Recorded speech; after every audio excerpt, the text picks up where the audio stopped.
After buying a new sofa, a young woman discovers that it is a jealous monster that wants to absorb into its upholstery the souls of everyone who gets close to her. Today we're going to recap the story of the movie, Monster Sofa, from 2019. In a secret room, a man called Frederico Olsen is performing a blood ritual. Next to him is a photo of a beautiful young woman who seems to be the reason for the ritual. After starting the macabre rite, Frederico is tied up on the spot, next to a sofa. On the other side of the room, an unknown doctor prepares an electric saw and, with Frederico's permission, cuts off his feet, spurting blood all over the place. Far away, 3 young delivery people get into a truck in search of a package. Despite the stench inside the body, they search for the delivery, which is none other than the sofa present in Frederico's ritual, which is addressed to his ex-girlfriend, Francesca. Meanwhile, in a nightclub, a band is rehearsing, where Francesca is a dancer. After the rehearsal is over, 2 detectives, Bob and Roseanne, talk to the young woman, which attracts the attention of her friend and the band's manager, Maxi.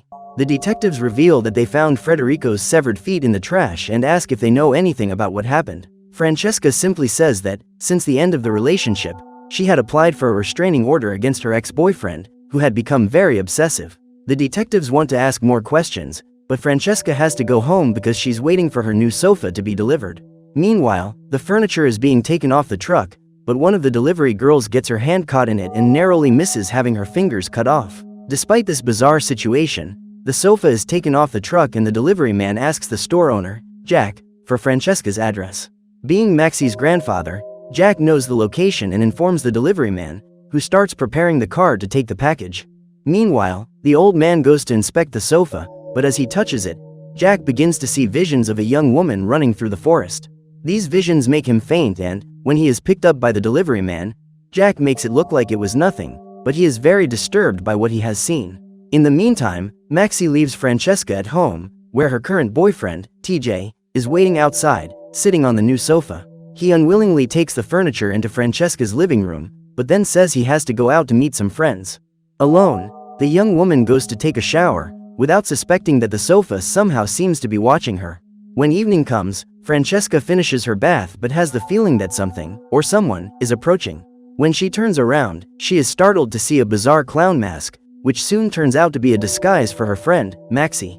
She has come to help her distract herself a little and the two of them go to watch movies. Afterwards, Maxi says goodbye and walks away to her car, but when she looks out of the window of the house, she has the impression that the sofa is watching her. The young woman then leaves and Francesca decides to sit down and relax for the rest of the evening. Suddenly, she has the feeling that she's not alone and, not only that she's having a romantic encounter with someone on the sofa.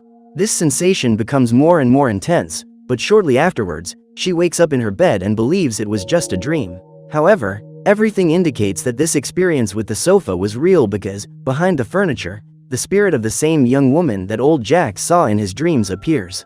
Jack is even at home, researching the young woman and what it has to do with the sofa he sold. Through books on mythology and the video of an occult YouTuber, he discovers that the furniture may be possessed by an evil spirit known as Dybbuk. The next morning, Francesca wakes up to a noise coming from the living room and believes it to be TJ. When she gets there, she finds breakfast ready, accompanied by a romantic decoration around the sofa.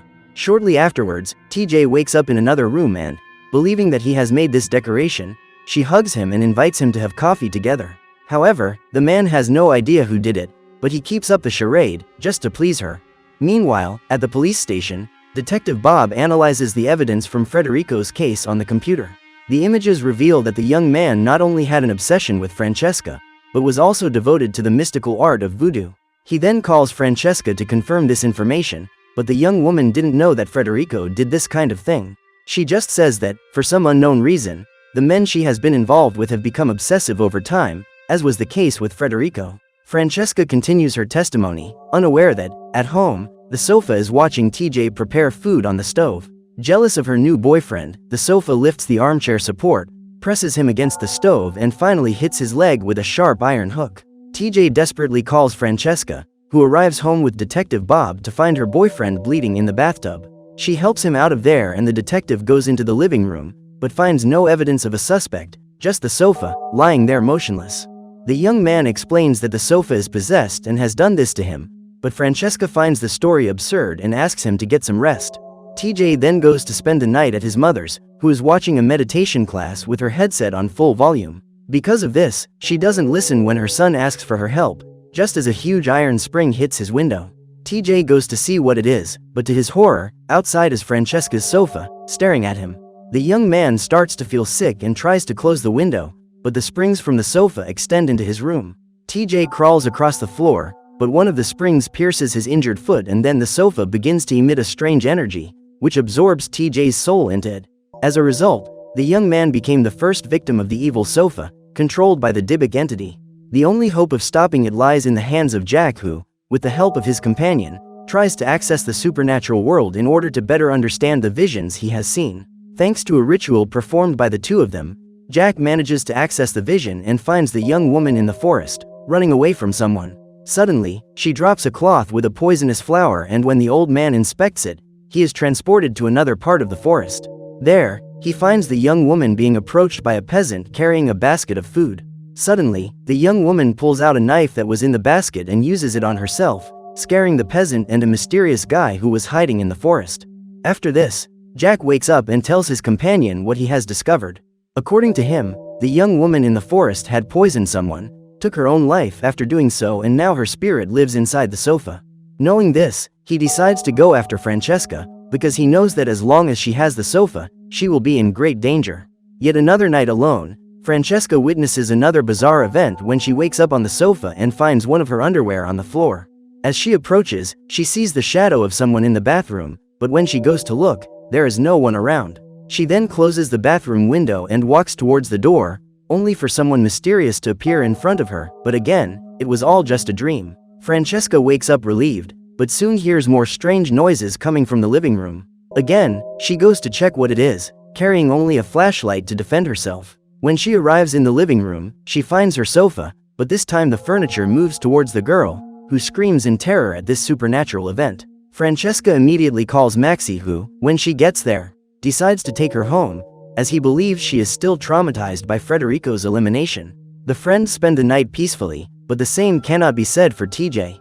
The next morning, his mother starts vacuuming the house, but when she does it in her son's room, the vacuum cleaner starts sucking up his body parts, destroyed by the power of the crazy sofa. Unaware of the tragedy that has befallen her boyfriend, Francesca returns home to find the sofa lying motionless. Shortly afterwards, she receives a message on her cell phone from Detective Bob, asking her to go to the police station immediately. The young woman runs to the exit of the house, but when she opens the door, she runs into Ralph, another one of her romantic interests. The girl tries to dismiss him, but he says he's ready to start a family and that she'll be much happier with him. Even so, Francesca ignores him and runs to answer the police call. However, as the girl crosses the corner, the man opens the door lock and breaks into her house. Minutes later, at the police station, Francesca finds out about her boyfriend's terrible elimination and weeps in disconsolation, alongside TJ's mother. Even so, they still need to find out who was responsible, so Bob calls Maxi so that she and Francesca can answer more questions. He and Roseanne ask the two of them to analyze the photos of TJ's body, as they show Francesca's initials drawn on his face. Bob deduces that there is a connection between TJ's and Federico's eliminations and then shows them a list of the main suspects. The list contains the names of Francesca's ex-boyfriends, because as she said in her previous statement, they have all developed a strange obsession with her. Finally, the detective asks the girl to analyze the list and mark on the paper which of the names would be the main suspect in these atrocities. After some thought, Francesca marks a name on the list, precisely that of Ralph, the same guy who harassed her on the way out of the house. After that, the two detectives gather the evidence they've collected on the board, and Roseanne brings up another suspect, Warren Lee, the local veterinarian. The pair go in search of more answers, without realizing that the main suspect, Ralph, is now breaking into Francesca's house. The guy starts checking the house's security system, but what he doesn't know is that he's being watched not by the cameras, but by the sofa. Ralph then goes to Francesca's room and starts checking her closet, until he hears a noise coming from the living room. Despite this, he soon resumes what he is doing and then collects two of Francesca's underwear and puts them on the bed. In a completely clueless act, the man covers himself with the sheet and begins to simulate a romantic moment with Francesca. Because of this, he doesn't notice when the sofa approaches him and witnesses the whole bizarre moment. To put an end to it, the sofa approaches the bed and sees an iron next to it. With it, the furniture gives Ralph a sharp blow to the head, and he falls lifeless onto the bed. Meanwhile, Francesca is at Maxi's house, but she has to leave to find her grandfather. As she's leaving, Francesca suddenly asks her to come home because she's worried about her sofa. Francesca's attitude leaves Maxi confused and everything gets stranger when she squeezes her arm tightly. Maxi asks her friend if she's alright, but Francesca seems to be in a momentary hallucination and then acts normally again. Maxi then heads to her grandfather's house. While at the police station, Detective Bob continues to watch the videos recorded by Federico. Roseanne also watches the videos and sees the same sofa that is in Francesca's house, which generates more suspicion. Far away, Maxi meets Jack and he tells her that Francesca's sofa has been taken over by an evil spirit with immense power. This confirms Maxi's suspicions, as she had noticed a link between the sofa, the strange recent events and her friend's personality change. She then decides to go alone to Francesca's house to find the sofa and take it away. However, when she gets there, she sees Ralph's lifeless body on the balcony, being pulled by someone mysterious. The young woman decides to take a closer look and, to her surprise, she finds Ralph being lifted up by the evil sofa, which throws him off the balcony without hesitation. Seeing that the story of the possessed sofa was indeed true, she tries to escape discreetly, but accidentally steps on a clip that was on the floor. The noise draws the attention of the sofa and Maxi tries to escape, but the furniture uses its springs to close the doors. The sofa then runs towards the girl, who locks herself in the bathroom and tries to escape through the window. Through an opening in the doorknob, the sofa watches her run away, but when Maxi tries to go through the window, she slips and falls straight into the garbage can. Apparently, the girl perished from the impact and left her keys inside the house. With the invader out of the way, the sofa goes to the kitchen sink and, through his magic, he tries to communicate with Francesca. The girl hears his voice at the sink in Maxi's house, saying the name Valerie. She goes to the sink to see if the voice is real, but the woman is startled when the two detectives arrive by surprise. After recovering from her fright, Francesca says that Maxi left 2 hours ago and hasn't come back yet. The three of them decide to go to her house in search of Maxi, but when they get there, they don't find her, only her keys lying on the floor. Francesca tries to call her friend's cell phone, but as she does so, she hears the phone ringing from outside, inside the dumpster. The detectives go there to investigate and end up finding Ralph's body, thus eliminating the main suspect in the case. To make matters worse, Francesca once again hears a voice calling Valerie's name and, when she looks back, she realizes that the sound is coming from her sofa. Terrified, she runs out of the house and, looking out of the window, sees the sofa and Ralph's spirit watching her. This only makes her even more nervous and, finding Maxi's car parked in the street, she runs away with it. The next morning, the girl ends up in the middle of a road by the sea, crying because she believes that her friend has suffered the same tragic fate as TJ. Just then, she receives a call from the girl's grandfather, who says he has information about the strange events taking place. When they get there, Francesca tells them that Maxi is missing and that she has been hearing voices calling her name Valerie. Jack quickly remembers his research and says that this name belongs to Valerie Colette, the same young woman he saw in the forest who practiced witchcraft. Alongside her husband, Gerard, Valerie disposed of her poisoned victims and used magic to absorb their souls. Because of her crimes, Gerard was publicly eliminated, but Valerie took her own life in front of a peasant girl called Marie. Francesca recognizes Marie as her great-grandmother and Jack explains that when she perished, Valerie transformed herself into a Dybbuk and took possession of Marie's body. Since that day, Francesca's great-grandmother has been the object of obsession for all men, thanks to Valerie's curse. This same curse was carried down to her last descendant, Francesca, which explains Frederick's obsession with her.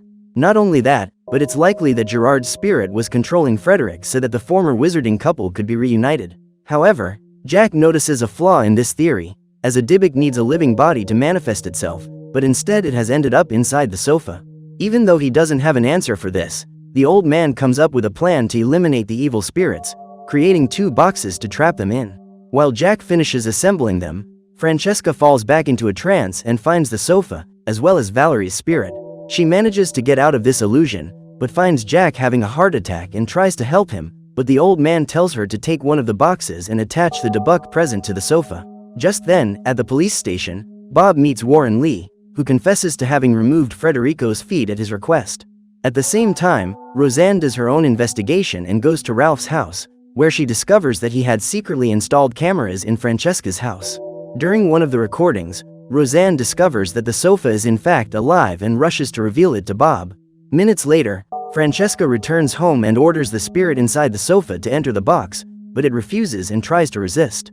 The girl then grabs a gallon of fuel and tries to set fire to the sofa, but when she tries to light the match, the furniture extinguishes the fire with its breath. With no other choice, Francesca arms herself with a knife and then the sofa rises up, taking on an almost human form. It advances towards the girl and all seems lost, until the pair of detectives show up at the house and Bob shoots the sofa. With that shot, the backrest of the furniture fell to the floor, revealing Federico's destroyed body. Thanks to the vet's information, Bob discovered that the young man had asked Warren to remove his legs so that he could fit inside the sofa. Bob then finishes him off with a clean shot, thus eliminating Federico and the evil sofa. Faced with this terrible scene, Francesca runs frightened to the bathroom and tries to take something to calm down, but she drops all the pills on the floor. As she tries to pick them up, a hand grabs her arm and it belongs to Valerie's Dybbuk, which takes over Francesca's body. Worried about the girl, Roseanne goes to the bathroom, but Francesca soon opens the door, saying that everything is fine. Minutes later, from inside the dumpster, Maxi appears, who hadn't perished from the fall, she was just unconscious from the blow. She enters the house and on seeing her friend, Francesca hugs her and tells her that everything will be all right, but the reflection in the mirror reveals that the girl is under Valerie's control. The next day, Detective Bob goes to check on Francesca and is surprised to see that the girl has decided to keep the sofa. What's more, she offers Bob some tea, made from the same poisonous plant that Valerie used to eliminate her victims. He starts to feel sick and falls to the floor, unconscious. Shortly afterwards, Roseanne decides to go to Francesca's house, having heard that the detective was there, but when she enters, she finds him having had his soul sucked out by the monster sofa and in its place is transferred the soul of Gerard, Valerie's husband. Roseanne tries to help him, but Francesca appears behind her and hits her in the back with a knife. Then Detective Bob, now dominated by Gerard, eliminates Roseanne by striking her directly in the neck, and reunites with Francesca, also possessed by Valerie. Now, the witchy couple are back together to hunt for more human souls. Seconds later, Maxi arrives by car to check on Francesca and watches from the window. After the couple leave, the girl breaks into the house and finds Detective Roseanne, already lifeless. She calls the ambulance for help, but when she looks at the sofa, she realizes that he is trying to communicate with her. Maxi goes to take a closer look and, from inside one of the buttons on the backrest, she sees Francesca's spirit, screaming for help. Unfortunately, just as happened with Federico, it is now her best friend who is trapped inside the monster sofa. So what did you think of this movie? Leave it in the comments below. And if you liked the video, like and subscribe for more movie recaps. See you next time.